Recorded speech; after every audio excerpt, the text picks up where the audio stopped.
रुद्र तिच्याकडे खाली नजरेने पाहत शांतपणे निघून गेला. काव्याने तिरस्काराने म्हटलं, किती घाणेरडं, मी निघते. थांब. रुद्र अचानक थांबला.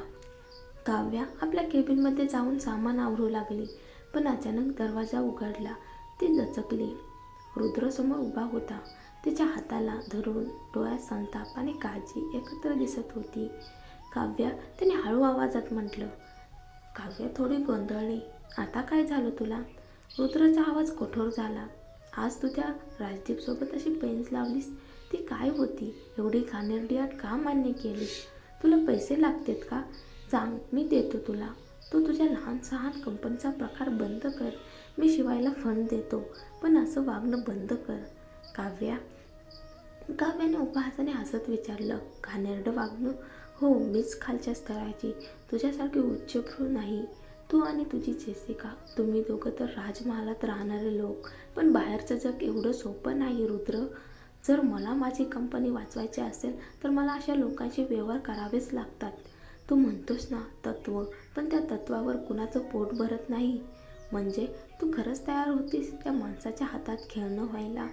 रुद्रने टोचलं. काव्याचा चेहरा ताठ झाला. हो, तसंच वाटतं तुला ना? माझ्या बाबतीत तुला नेहमी असंच वाटतं. काही हरकत नाही. तिने त्याचा हात झटकला. जर एवढंच विचारायला आलास तर आता जाऊ शकतोस रुद्र. तू आणि तुझी जेसिका एकदम योग्य जोडी आहात. तुम्ही दोघं एका जगातले आणि आम्ही दुसऱ्या. तुझं जग सोन्याचं आहे, माझं चिखलाचं. तुझ्यासारख्यांना आमचं जग समजणार नाही. रुद्र काही क्षण तिच्याकडे पाहत राहिला. नंतर शांतपणे मागे वळून दार उघडलं आणि निघून गेला. काव्या थोडं कटू हसली आणि मनोजसोबत विमानात बसली. पुणे सिटीत पोहोचल्यावर मनोजने विचारलं, तुझं पुन्हा रुद्रसोबत भांडणं झालं का? का विचारतोयस असं? कारण सगळं अभिनय होतं ना.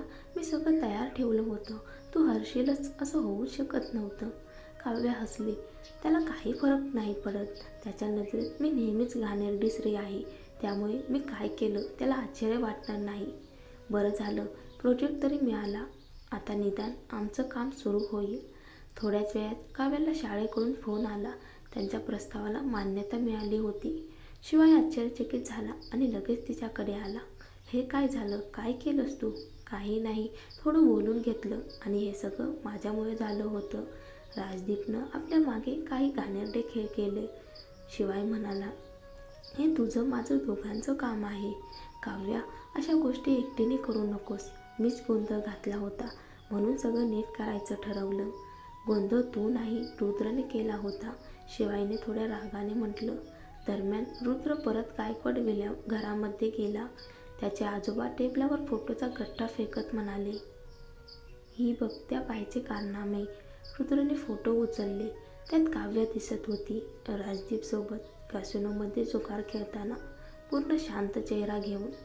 मी विचार केला तू कोणाशी तरी बाहेर गेला असशील, पण चौकशी केली तर लक्षात आलं ही तर तुझीच बायको. रुद्र, मी अशा खालच्या घराच्या मुलीला गायकवाड घराण्याची सून होऊ देणार नाही.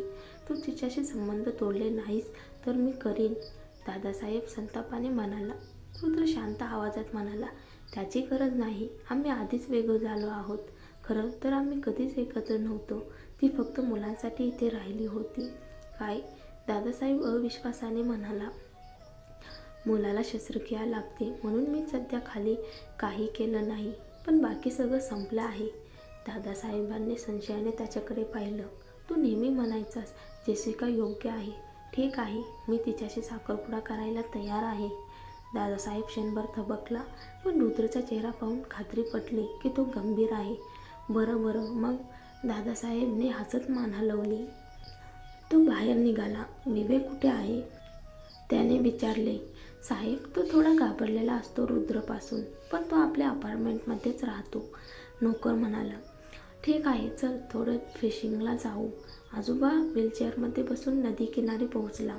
तहान लागल्याने त्याने नोकरला पाणी आणायला पाठवलं. तेवढ्यात एक माणूस धावत आला आणि चुकून दादासाहेबाला धडकला. अरे, बघून चालता येत नाही का? आजोबा ओरडला. तो माणूस उलट म्हणाला, अहो म्हाताऱ्या, तुम्हीच माझ्यावर आदळलात.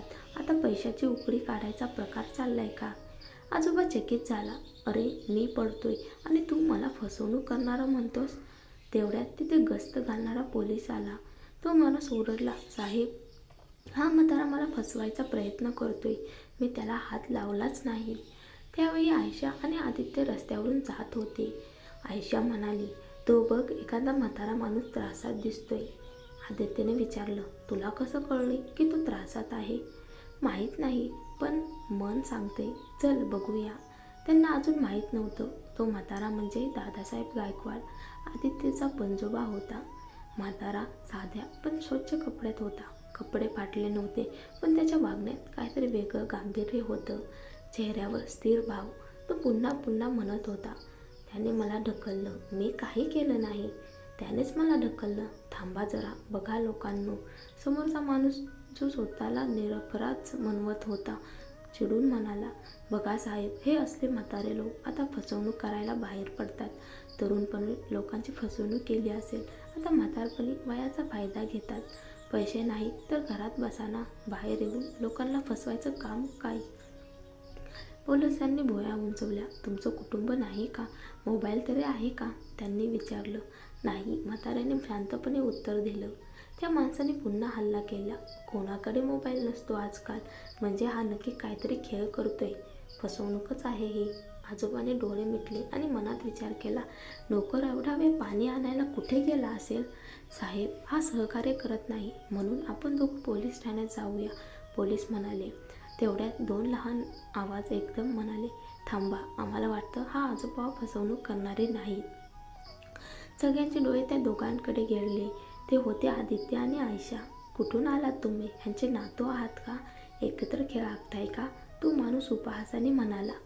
आयशा शांतपणे म्हणाली, नाही, आम्ही त्यांना ओळखत नाही, पण तुम्ही एका म्हाताऱ्याला रस्त्यावर असं वागवत आहात ते बरोबर नाही. त्यांचा पोशाख साधा आहे, पण ते शिक्षित आणि सुसंस्कृत वाटतात. गरीब असला म्हणून कोणाला गुन्हेगार म्हणायचं का? त्या मुलीच्या ठाम आवाजाने तो माणूस थबकला.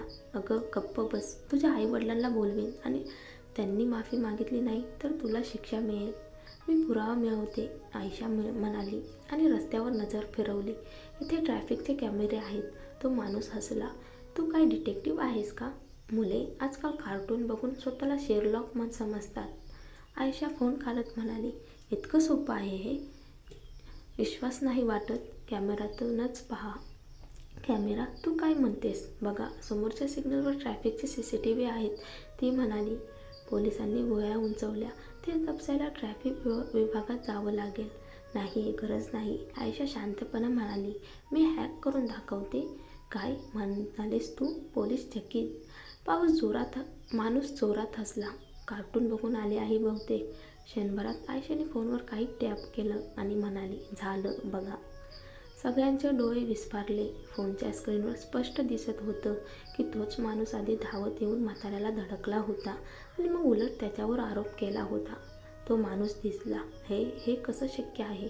पोलिसांनी त्यांचा हात धरला. चल आता थेट ठाण्यात. आजोबाने आश्चर्याने आयशाकडे पाहिलं. बाळा, तू माझी मदत केलीस. काय हवंय तुला? आजोबा, ती म्हणाली, तुम्ही वयस्कर आहात, बाहेर एवढं फिरू नका, घरी जा, विश्रांती घ्या, मला काहीच नको. अगं काहीतरी घे, माझ्याकडं आहे. तुमचं मासेमारीचं उत्पन्न स्वतःसाठी ठेवा. आयशा हसत म्हणाली, मी निघते आता. आजोबा थोड्या वेळ थक्क राहिला. ही मुलगी मला गरीब मासेमार समजली का काय? त्याच्या चेहऱ्यावर हलकं हसू आलं. तेवढ्यात नोकर आला. साहेब, ही टोपली तुटली आहे. आजोबा चिडून म्हणाला, उद्या पगाराचा हिशोब कर आणि इथून निघ. नोकर गप्प झाला. आजोबा विचारात पडला. जर त्या मुलीने मदत केली नसती तर माझं आयुष्यभराचं नाव खराब झालं असतं. दुसऱ्या दिवशी जेसिका थेट रुद्र गायकवाडच्या बंगल्यात पोहोचली. रुद्र, त्या काव्याचं असं काय विशेष आहे? का तिचाच विचार करत असतोस? तूच म्हणलास ना की माझ्याशी रिलेशनशिप ठेवशील? रुद्र थंड आवाजात म्हणाला, मी तिचा विचार करत नाही. मग माझ्याकडले दुर्लक्ष का? रुद्र शांतपणे म्हणाला, आपलं एंगेजमेंट ठरलं आहे. जेसिका थबकली. काय म्हणजे तू माझ्याशी साखरपुडा करणार? बाहेरून शिवाय हात आला आणि सगळं ऐकलं. त्याच्या चेहऱ्यावर गोंधळ आणि राग एकत्र दिसला. रुद्र, हे काय करतोयस तू? लग्न म्हणजे खेळ नाही. तुला ती आवडतही नाही. रुद्रने थंड हसत उत्तर दिलं, कोण म्हणालं की लग्न फक्त प्रेमासाठी केलं जातं? मी आणि काव्या लग्न करताना प्रेमात नव्हतोच.